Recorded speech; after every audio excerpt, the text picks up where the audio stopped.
जय श्री राम। सनातन धर्म की जय। हर हर महादेव। श्रोता बंधु, वाल्मीकि रामायण की पवित्र कथा लेकर आया हूँ। महर्षि अगस्त्य का आशीर्वाद पाकर श्री राम अयोध्या को लौट आए। भरत और लक्ष्मण को आया देख श्री राम ने कहा, राजकुमारों, मैंने ब्राह्मण देवता का कार्य सिद्ध कर दिया। उनका पुत्र जीवित हो गया है। अब मैं राजसूय यज्ञ का अनुष्ठान करना चाहता हूँ। यह यज्ञ धर्म को बढ़ाने वाला एवं समस्त पापों का नाश करने वाला है। भरत ने कहा, राजन, आप ही समस्त पृथ्वी और संपूर्ण प्राणियों के आश्रय हैं। समस्त राजा आपको ही समस्त लोकों का स्वामी मानते हैं। श्री राम और भरत की बात सुनकर लक्ष्मण ने कहा, रघुनंदन, अश्वमेध नामक महान यज्ञ समस्त पापों को दूर करने वाला परम पवित्र होता है, अतः इसका अनुष्ठान आप अवश्य करें। राजन, वृत्रासुर के वध से इंद्र को जब ब्रह्म हत्या लगी थी, तब इंद्र अश्वमेध यज्ञ का अनुष्ठान करके ही पवित्र हुए थे। जय श्री राम। श्रोता बंधु, मैं पंडित गोपाल जी तिवारी सत्य सनातन ज्ञान संगम चैनल से श्री राम के चरणों में नमन करते हुए सभी श्रोता बंधुओं का स्वागत करता हूँ। चैनल पर वेद पुराण की कथाओं का संग्रह हर दिन आता है। हमारा प्रयास पौराणिक कथाओं को जन जन तक पहुंचाना है। सनातन धर्म की जय। श्रोता बंधु, श्री राम ने कहा, सुमित्रा नंदन, हमें वृत्रासुर की कथा सुनाओ। लक्ष्मण ने कहा, राजन, प्राचीन समय की बात है, जब देवता और असुर आपस में मिलकर रहते थे। उन दिनों वृत्रासुर नामक एक महान असुर था। उसे धर्म का यथार्थ ज्ञान था।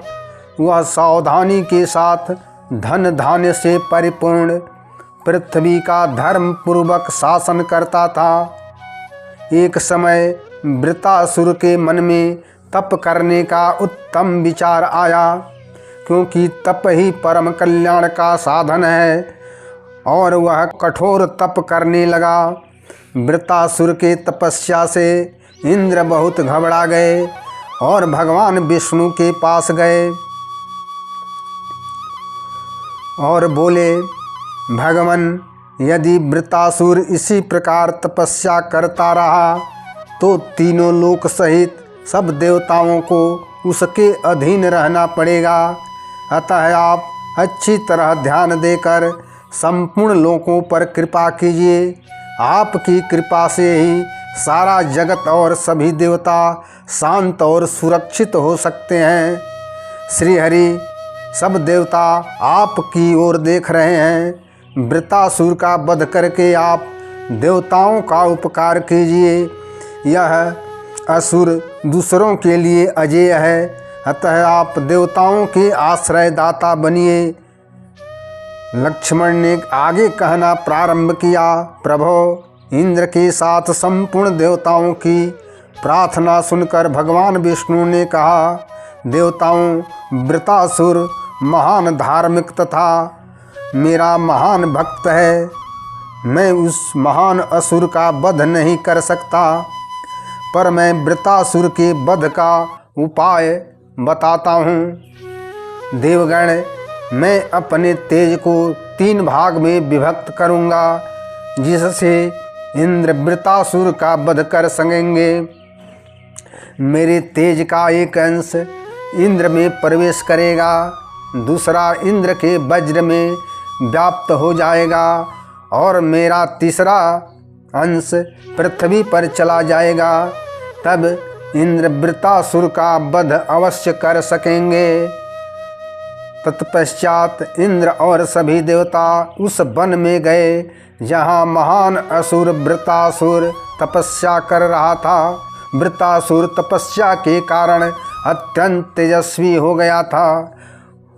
उस तेजस्वी तपस्वी असुर को देखते ही सब देवता घबरा गए।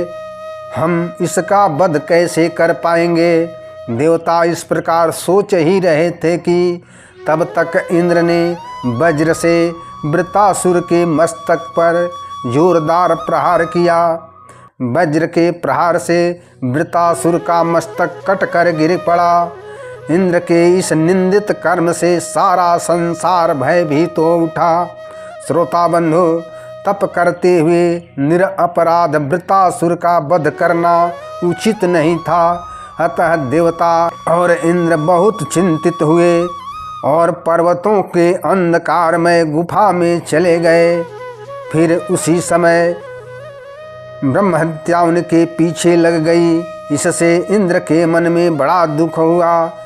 इंद्र के अदृश्य हो जाने पर दुखित देवता भगवान विष्णु के पास गए।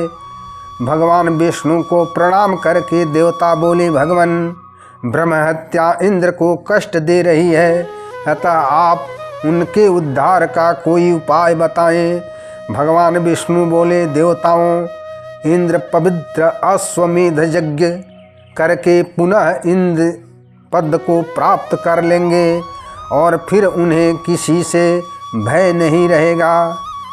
लक्ष्मण आगे कहना प्रारंभ किए, राजन, देवताओं को भय देने वाले महापराक्रमी वृत्रासुर के मारे जाने पर ब्रह्महत्या से घिरे हुए इंद्र को बहुत देर तक होश नहीं हुआ। कुछ काल पश्चात उन्हें चेतना आई। इंद्र के अदृश्य हो जाने से सारा संसार व्याकुल हो उठा। वर्षा न होने से सब जीवों में बड़ी घबराहट फैल गई। समस्त लोक क्षीण होने लगा। देवताओं के हृदय में व्याकुलता छा गई। तदंतर सब देवता बृहस्पति को लेकर सप्तऋषियों के साथ वहाँ गए जहाँ इंद्र छुपे हुए थे। सब देवता मिलकर इंद्र के ब्रह्महत्या से छुटकारा दिलाने के लिए अश्वमेध यज्ञ करने लगे। श्रोता बंधुओं, फिर तो इंद्र का वह महान अश्वमेध यज्ञ आरंभ हो गया। यज्ञ का उद्देश्य ब्रह्महत्या की निवृत्ति करके देवराज को पवित्र बनाना था। श्री राम जब यज्ञ समाप्त हुआ तब ब्रह्महत्या ने देवताओं के निकट आकर पूछा, मेरे लिए रहने का स्थान बताओ। यह सुनकर संतुष्ट हुए देवताओं ने ब्रह्महत्या से कहा, शक्तिशाली ब्रह्महत्या, तुम अपने आप को 4 भागों में विभक्त कर दो। देवताओं की बात सुनकर इंद्र के शरीर में निवास करने वाली ब्रह्महत्या ने अपने आप को 4 भागों में विभक्त करके इंद्र के शरीर से अन्यत्र रहने के लिए स्थान मांगा। देवता बोले, ब्रह्महत्या, तुम अपने एक अंश से 4 महीने तक वर्षा ऋतु में नदियों के जल के फेन में निवास करना। तुम दूसरे भाग से भूमि पर निवास करना। तुम्हारे प्रभाव से भूमि का वह भूभाग ऊसर हो जाएगा। देवता बोले, ब्रह्महत्या, तीसरे भाग से तुम युवा अवस्था से सुशोभित होने वाली गर्विली स्त्रियों में प्रतिमाह 3 रात तक निवास करना और उसके घमंड को नष्ट कर देना। फिर देवता बोले, ब्रह्महत्या, जो झूठ नहीं बोलते, हमेशा धार्मिक कार्यों में लगे रहते हैं, वैसे ब्राह्मणों का जो वध करते हैं, ऐसे पापी लोगों पर तुम अपने 4थे भाग से आक्रमण करना। ब्रह्महत्या के 4 भागों को 4 स्थान पर निवास का स्थान देकर देवता बहुत संतुष्ट हुए। तब देवताओं ने बड़ी प्रसन्नता के साथ इंद्र की वंदना की। इस प्रकार अश्वमेध यज्ञ के पुण्य से देवराज इंद्र निश्चिंत, निष्पाप एवं शुद्ध हो गए। श्रोता बंधुओं, इंद्र के अपने पद पर प्रतिष्ठित होते ही संपूर्ण जगत में शांति छा गई। उस समय देवराज इंद्र ने उस अद्भुत अश्वमेध यज्ञ की भूरी भूरी प्रशंसा की। लक्ष्मण ने कहा, रघुनंदन, अश्वमेध यज्ञ का बहुत ज़्यादा प्रभाव है, अतः महाभाग आपको अश्वमेध यज्ञ अवश्य करना चाहिए। लक्ष्मण की धर्म संगत बात सुनकर श्री राम मन ही मन बहुत प्रसन्न एवं संतुष्ट हुए। जय श्री राम। श्रोता बंधु, वृतासुर के वध से इंद्र को लगी ब्रह्म हत्या से छुटकारा पाने के लिए अश्वमेध यज्ञ करके ब्रह्म हत्या से छुटकारा पाने की कथा से पुण्य अर्जित करते हुए लाइक करें, शेयर करें, कमेंट करें तथा चैनल को सब्सक्राइब जरूर करें।